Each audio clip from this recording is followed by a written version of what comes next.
Shabbat Shalom, everyone. This week's portion, Parashat Matot, and Moses gets his last mission from God, and his mission is take revenge from the Midianites. And the word revenge is a very hard word for us because we always go in the 21st century with justice, with judges, with lawyers, with bringing a person to justice. And here, the word revenge is a very harsh word. What does that mean? Who are those Midianites that Moses, and that's his last mission, is supposed to take revenge from this nation? And Moses does that. And the description in the book of Numbers is horrifying. You should destroy every male, every woman that had relations, basically destroy a whole nation. How do we face this portion of ours in this week's Shabbat? Well, the word revenge is a very harsh word, but we must understand that revenge is taken not only because we want to do justice with someone, but we want to keep the flame of importance, again, the flame of importance of the matter, and we should not extinguish it. Let me give you an example. Revenge, the opposite word of revenge is basically forgiveness. If a person has revenge, he does not want to take revenge, he basically forgives someone for what he did to him. Take, for example, Adolf Eichmann.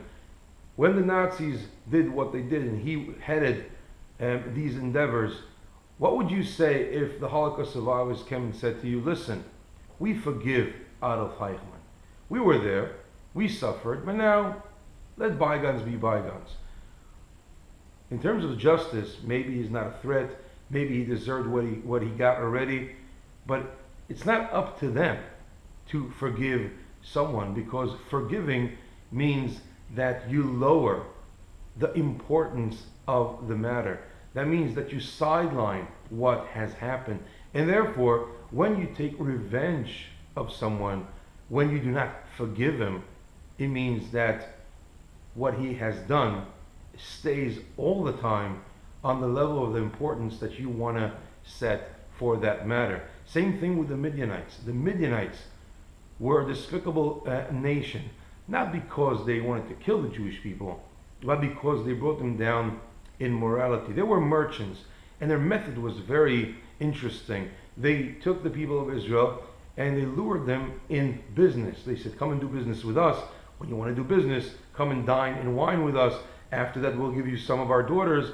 And slowly but surely, they attracted them to worship idols. But not only idols, there was a very significant idol worshiping practice in those times, which we cannot even utter from our mouth because it's so despicable. And they brought down the Jewish people into the lowest level of morality that ever existed on the face of this planet. And that's what happened with the Jewish people. And Moses understands that if we forgive these people, if they walk into the land of Israel with this notion of, it's okay, what was done, let bygones be bygones, then this threat of immorality could creep up on them at a certain time in the land of Israel and then bite them back.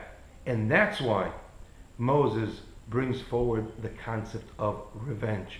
Always you should know, the people of Israel, my last mission on the face of this earth was to take revenge of these people. You shall remember that. And when you remember that, you'll understand how horrifying and how dangerous these practices are when you walk into the land of Israel. So again, revenge is not taking justice into your own hand, but highlighting these actions of these people, and therefore you should be aware of what these actions can do to you when you walk into the land of Israel. Shabbat Shalom.